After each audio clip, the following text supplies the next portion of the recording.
I'm so stoked, so stoked. I mean that from the bottom of my heart to have you. So for those of you all who don't know Isha, and you will have a chance to hear from her, I have been watching her in her world, if you will, from a distance for years, far before we ever connected. And we connected now probably about 4 or 5 years ago, I guess, in person. Actually, it's been longer than that, really. Because It's we met, I think, in person at Spark and Hustle. Oh God, that's been a long time ago. It's been a lot longer. That was You're where we first absolutely met. right. So it's been a long time, and I'm so grateful that now we live in the same city. We have a little more opportunity to connect more frequently, and I have an opportunity to bring her to you all. And Aisha, although they'll hear your formal bio and everything, tell us a little bit about yourself and what's something about you that you want us to know that's not in your bio. Something that's not in my bio is that I never really considered myself to be an entrepreneur.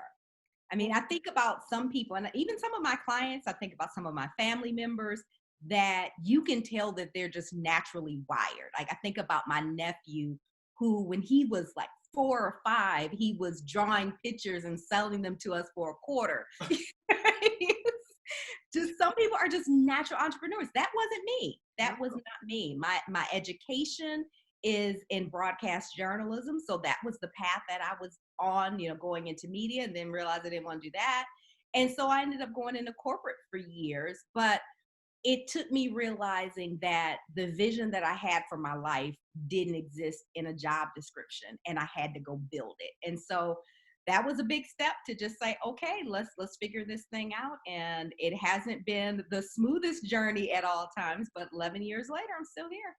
Oh my God, you are absolutely, it's not a smooth journey, but it's a worthy journey. And we're so grateful that you chose it because we get a chance to see you in all of your glory, all of what I believe God has put on the inside of you, being able to be led to the world for them to be able to grow and excel. So thank you for saying yes to that call, because the one thing I do remember about you is I remember that you were working a full-time job and you were running a business and doing it masterfully, at least from the outside looking in, it looked like, and then stepping into your role as an entrepreneur.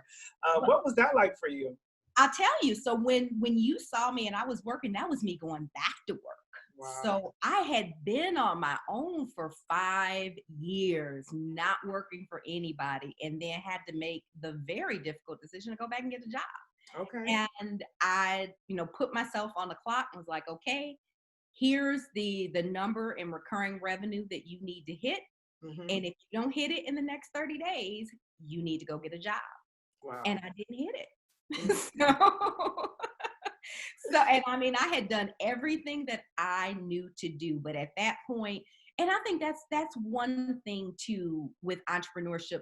Sometimes it can be like, well, you've just got to be willing to lose everything and try anything and never give up. But sometimes, no matter how hard you work, Right. what you're doing just isn't the right strategy. Right.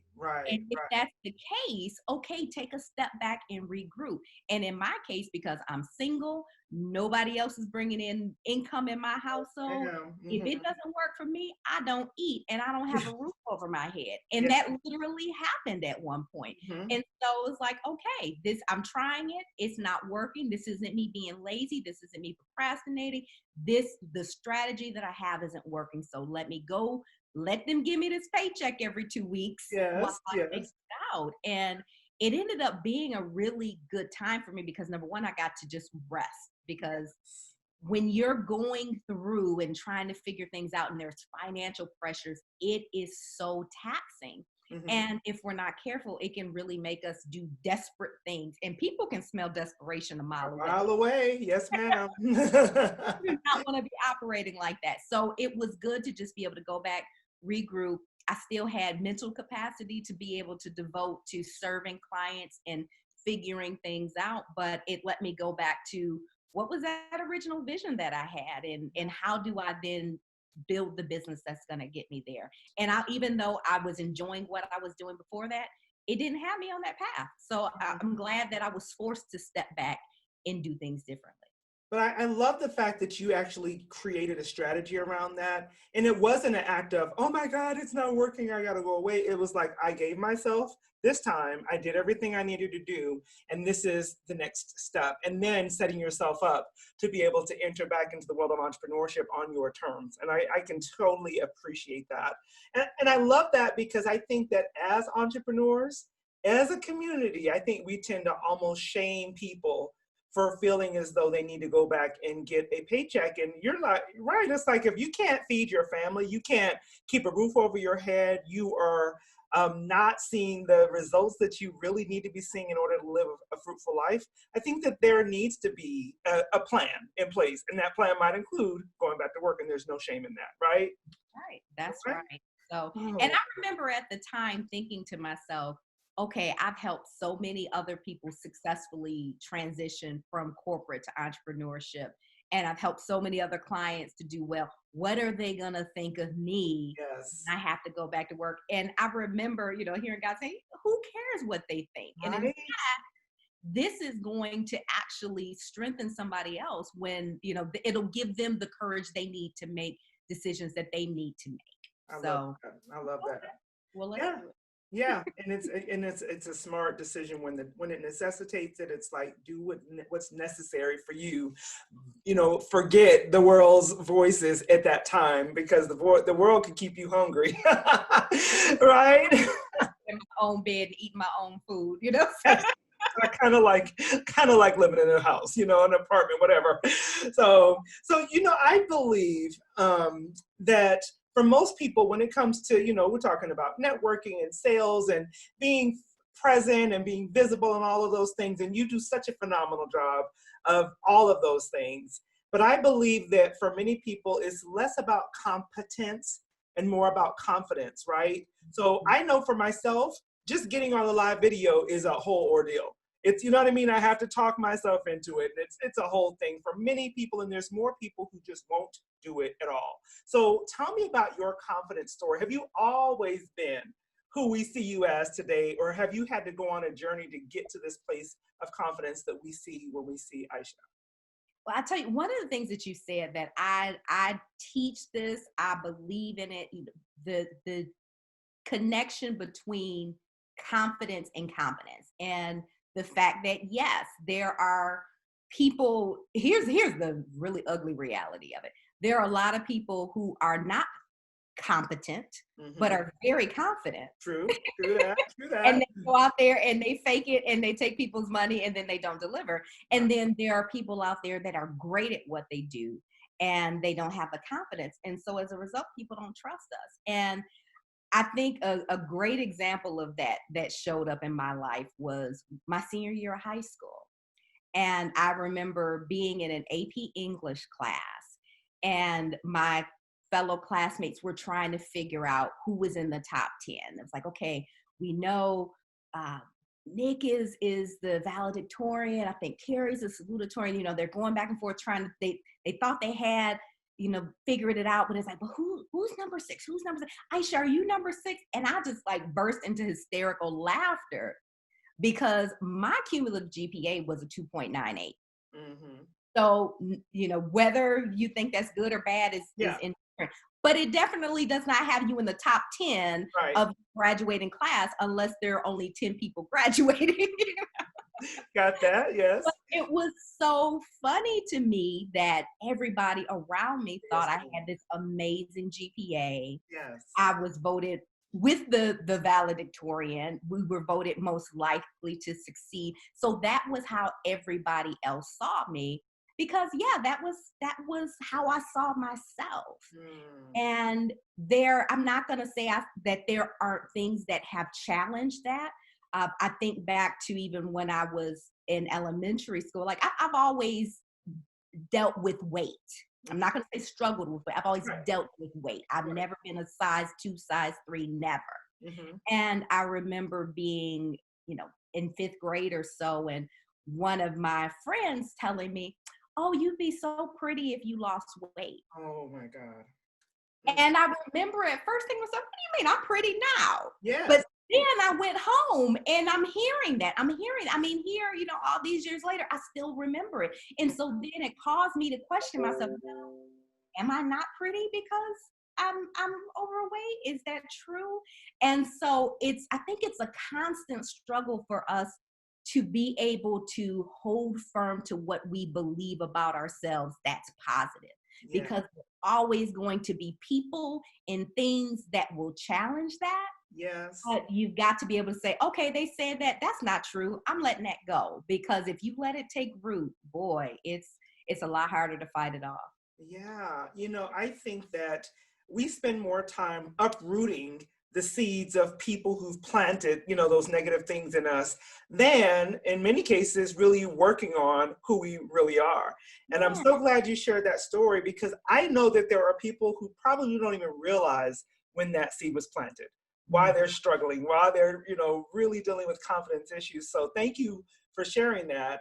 And, the next thing I was going to ask you is, who do you believe you've had to become in order to do what you do? And it kind of feels like that feeds into it a little bit. What would you say about that? I think I had to really become a servant. Ooh, that's good. Most of us, our natural inclination is to want to prove our capabilities. Yeah. To make people happy. I don't think I'm a people pleaser, but I definitely am one of those that is like, look, here's my credibility. You're going to respect who I am. Right. Look at my receipt. Look, I remember being in corporate this last job where I was working at a much smaller company in a much smaller role than I had in the previous company. And when somebody would, challenge me on something, and I'm thinking to myself, look, this is not my first rodeo. And in fact, I get at a much bigger company than this. Yes, yes. And so that is kind of my default. Like, do you know what I know? I'm smart, but I had to step back from that because I'm like, wait a minute, that's my ego. That is my ego. Step back, let them think what they want to think. Let me just show up and deliver. Yeah. And so even when it comes down to the people that I serve, instead of spending time trying to impress them now with how much I know or how much I've done, now it's okay, let me just show up and be what they need me to be right now.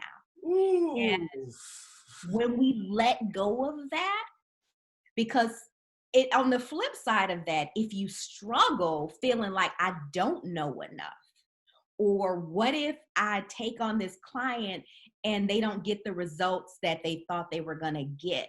Is that my fault? Do I own that? Does that mean I'm not good at what I do? And so, or if you're speaking, what if I get on this stage and people aren't impressed with me? What if they don't like what I said? And so we start owning all this stuff and we make it about us. Yes. But when we let go of that and just show up and just be a servant and realize it's not about you, like that, all that pressure is just, it's gone. It is gone. So let's just stop. Okay, let's just take a moment here, because what you just said is potentially life-changing for someone. Because if we will take in the fact that our goal is not to impress them, it is to serve them. Because when I think about, training in a place of networking and helping people to be able to just be authentically who they are, we get stuck when we walk into a room and our main goal is to do this. Hi, my name is, I do this, I can help you, I can change you, and our whole thing is, if I can impress you, if I can say enough words to get you to love me, then you're gonna buy my stuff. And if we would flip that and do exactly what you just said, show up, be who you are, be in a position of servanthood, be willing to let them basically show you what they have need of, it changes the game.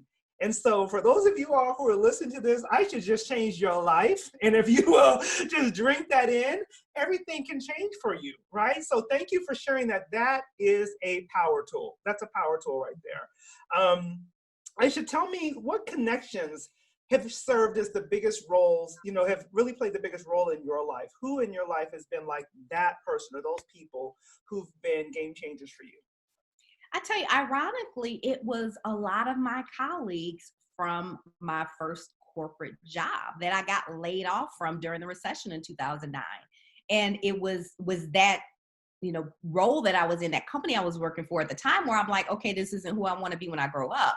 Mm-hmm. But in the midst of that, in the midst of even knowing I didn't want to be there, I came there every day. I showed up. I did the best that I could. And when I left, even though I got laid off, I still did everything that I could to leave everybody in a good place. And as a result of that, when I started my own business, I got a lot of referrals. I had coworkers that became my clients. Wow. The company ended up becoming one of my clients. I went back and did training there in a number of different places over the course of years. And I think to myself, well, if I had just come to work sour and salty every day, feeling like I don't want to be here, Yeah. that wouldn't have been the case. And I thought I was going to have a really hard time being able to transition from, okay, this is Isha, the corporate spokesperson, or, the public affairs person, how people saw me in that community, to, okay, now this is Isha, the coach, the consultant, all these other things.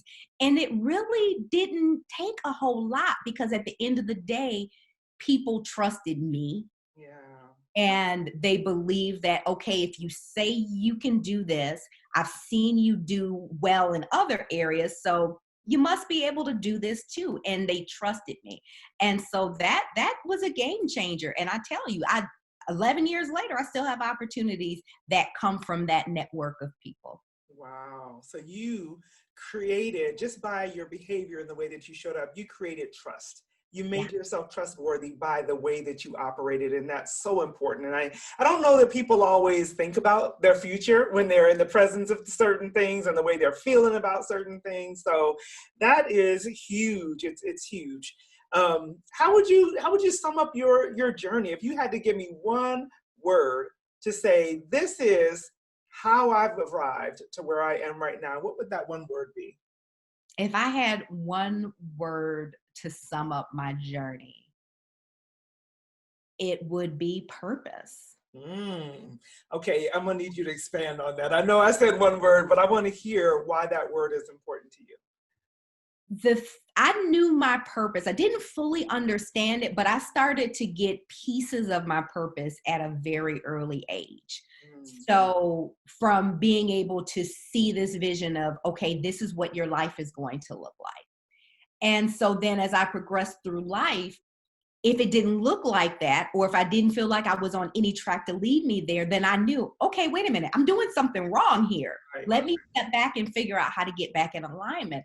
And so that has been the case for me every step of the way. I have certainly gotten off track time and time again, forgotten what I was supposed to be doing. I mean, even if I think back to becoming a journalist, the reason that I was interested in that to begin with is I wanted to create platforms for people to be able to shine a light on people who were doing good work. That was what drew me to media.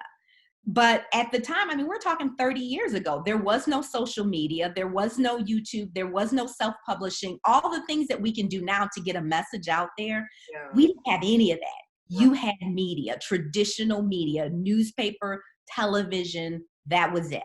And so that's why I went down the road. But then when I realized, hey, I don't want to be a journalist anymore, I forgot why. And so it took me years to reconnect to that purpose. But once I did, then that's where my business, things started to fall in alignment again. So as I look at my life just over the course of it, every time I've gotten off track, when I reconnect to my purpose, then I'm okay. If I get discouraged, when I reconnect to my purpose, I keep going. So that has been the thing that has just really been the guiding force throughout my journey. I mean, I got pregnant at the week before my 18th birthday. I graduated from college with a 5-year-old. So I'm not supposed to be here doing what I'm doing, but because I knew my purpose, I knew I wasn't supposed to stay on welfare. I knew I wasn't supposed to keep working this minimum wage job with no benefits. That was not who I was supposed to be. And so that has allowed me to just keep picking myself up and dusting myself off and trying again. Oh my God, that is so good. I'm so glad that you expounded on that.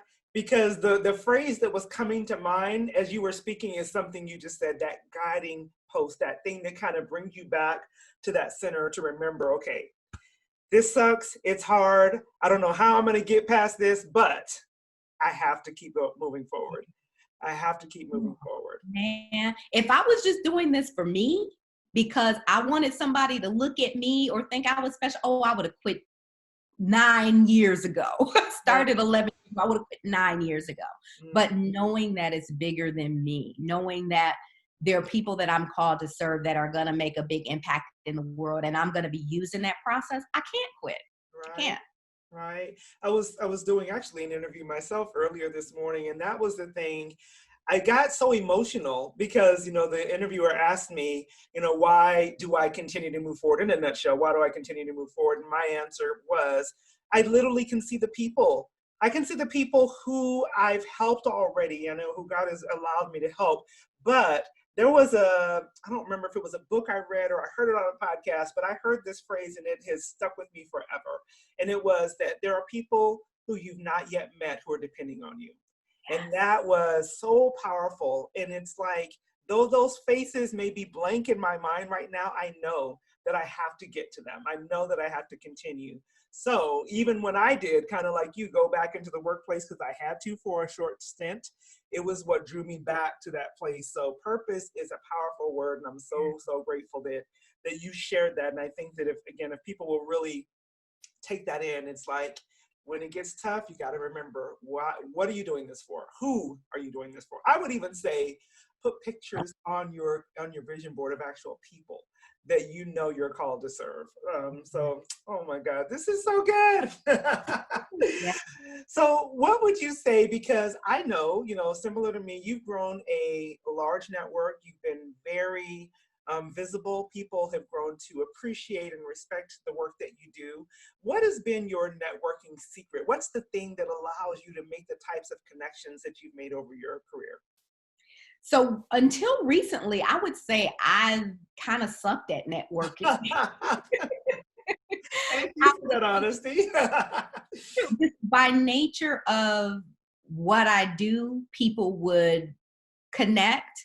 And if you reach out, I'll connect back. You ask me a question, I'll answer it. You ask, I'll show up for you. But I hadn't done a good job of really getting to know the people around me. So if I look at even just LinkedIn, so more than 5,000 connections on LinkedIn. And I'm thinking to myself, how many of these people do I really know? Yes. Like maybe 100, 200. Mm-hmm. How many, if somebody asked me, what does this person do? Could I effectively articulate it?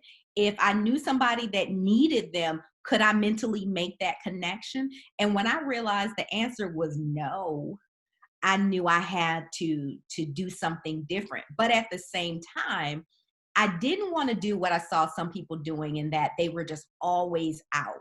You see them at every single event and they say, well, I've got to get out and I've got to network. And I'm thinking to myself, how do you run your business? Right. Like when are you making time to do that if you're at every every event? Yes. I couldn't understand it. So I knew I had to find a balance. So for me, it was, okay, I'm going to literally measure this thing out. I'm going to go to one networking event a week, but let me make sure I get to know the people that I'm already connected to, because it may not be that I need to get to know new people. Mm-hmm. And so I started doing, I call them experts roundtables. And I'll send out an invitation, like pick 50 people that I'm connected to that I want to get to know once a month. And I send, pick a list of dates. I typically do one of them a week and send it out. Say, hey, this is what this is. I'm not trying to sell you anything. I just want to talk about what we do, get to know you, expand your network, because there are up to 3 other people that are on the call. And that's what I do. So then I know in a month's time, I'm going to actually get to know up to 12 new people, because I'm getting to spend 90 minutes with them and they're getting to know other people too. So that has been a game changer for me, an absolute game changer. That is a networking secret, people. That is exactly, and I love it. And I've been a member of one of your roundtables, which was fantastic. And I told you I'm still in that idea. I told you I'm going to do it. Yeah, look, it's been so powerful for me. Look, I'm not trying to just hold on to it. Do it, because everybody benefits from it. The people that need you and are going to connect to those people, it's powerful. I'm glad I started it. I'm sure there were probably people doing it before I did and calling it something else, but use it if you think it'll work for you. And so the funny thing is, I teach networking. I have a professional networking organization, and people always think it odd when I say, don't go to every event. Don't spend all of your time networking, because people think that they just need to show up here and show up there, and there's no intention behind it. So I really can appreciate you saying that, and helping people to understand there is a balance, there is a harmony when it comes to networking, and I would rather you go deeper than wider. So if I can get to know, like you said, 12, 15 people in a month, having spent some deep time with them, it's so much more valuable than having a stack of 100 business cards of whom you will never get to know those people. And if they saw you in the grocery store, they wouldn't even know who you are after you've met them once, so it's so valuable. Oh, when I asked for that networking secret, I never would have imagined we'd get such a great gem. And I really count it as a valuable power tool. And I hope that people will see that and be able to put it in place as well. I'll add one more thing. So one of the questions that I ask during that session that is so powerful, and a lot of people have a hard time answering it, is I ask them, what is your dream opportunity? Yes.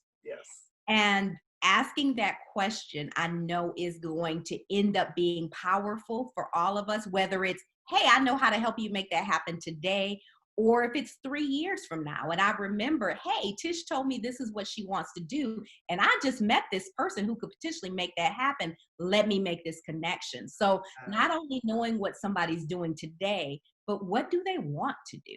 I love that, because I think the biggest gift you can give to a fellow entrepreneur is helping them to make that connection that they're desperately needing and don't necessarily have the power to make on their own. So I think the question is powerful, and that you're willing to help facilitate that. It's amazing. It's fantastic. And it's a perfect gift for someone. I love that. Absolutely do. Oh my God, as our time is winding up, it's like, this is so good. So what would you say, and that may be it, to be honest with you, what you just shared is plenty, but if you have anything else you'd like to add, what's one thing that you would share that can help our audience to have either a unstoppable sales, confidence, or networking game changer? What's one thing that you would say that, whether it's going to affect their sales, help them increase their confidence, or really change the way that they're networking? What's one thing you'd like to add? So I would like to really zero in on confidence. And that is a topic I've been drawn to a lot lately. In fact, I just taught a 2-hour workshop on it a couple weeks ago. And one of the things I want people to realize is you don't have to be perfect to make an impact. Yes. And there are so many people that I see shying away from the things that they want to do, or the people that they're called to serve. They won't ask for the sale. They won't even ask, because they're thinking to themselves, I don't have all my ducks in a row yet. And you don't have to have them all in a row. You don't. Nobody's expecting you to be perfect. I mean, just really amplify your authenticity and be who you are. And if you don't know the answer, admit that. Don't lie, because when you try to say you know how to do something, or they ask you, oh, so can you do this for me? And you're thinking in your head, I have no idea how to do that. Don't say yes unless you have an opportunity to collaborate with somebody where you can bring somebody else in to the table. But if you're thinking to yourself, I don't know how to do this, I just said yes, now all of a sudden you've taken your confidence, because you're thinking in the back of your head, they're going to figure out, I don't know what I'm doing. So instead of that, just really stay in your lane, own that, even in all of the imperfection that you may feel. Oh my God, that is so good, because the thing that really stands out to me for that is we take our own confidence, because we say yes to the things we should be saying no to. And then we get into this cycle of beating ourselves up, and I can't, and I can't, and I can't. Whereas if I would have just said, I can't, but I know someone who can, or these are the things I can help you with, and I can't do the others. That's powerful, Isha. It is powerful, very, very powerful. So will you please tell us, number one, how can people reach you? And if you would also briefly tell us, what is Epiphany Institute? What is the thing that you do for the world so that when they reach out to you, they might be reaching out to you for a specific purpose? So Epiphany Institute is our mission is really helping people to connect their purpose and their passion with their profession. Mhm. Two primary ways that we do that. One is helping experts and coaches and consultants and authors to share their message on bigger platforms so that they can make a bigger impact. So if you know you want to do more speaking, you're thinking about launching a podcast, you want to write a book, but you want to make sure you're doing those things strategically and not just being really busy, that's one of the things that we do, help you to really build out strategy around that. And right now it's going to get really noisy online. And Yes. so more than ever, you're going to make sure that you have a very firm target on who you are, who you're uniquely gifted to serve, and what problem you solve. And so we really help people to tighten that up. The other way that we serve people is really creating that support system for entrepreneurs. And so I'm the founder of an initiative called Startup Life Support. I tell people it's kind of like AA for entrepreneurs. And so for the past 3.5 years, we had just been here based locally in the Phoenix area, but just by the time this airs a month ago, we would have gone national and moved to an online forum. So people can plug in, not have to feel like you're alone, not have to feel like you have to know all the answers, but you can plug into a community of people who genuinely support you and want to see you win, and who really get how difficult entrepreneurship can be, but who also understand that it's worth it. I love it. I love it. And someone wants to reach out to you today, where should they go? LinkedIn is the easiest way to find me. I'm on other social platforms, but in LinkedIn is the best way to find me, or you can visit our website at epiphanyinstitute.com, which is really long. So just connect with me on LinkedIn. There we go. Well, I want to say thank you, thank you, thank you for your time today. It has been my pleasure to have you. And I know that if people will take all of the jewels that you've given away today, they can see some tremendous progression in their journey. So thank you, Isha. Thank you.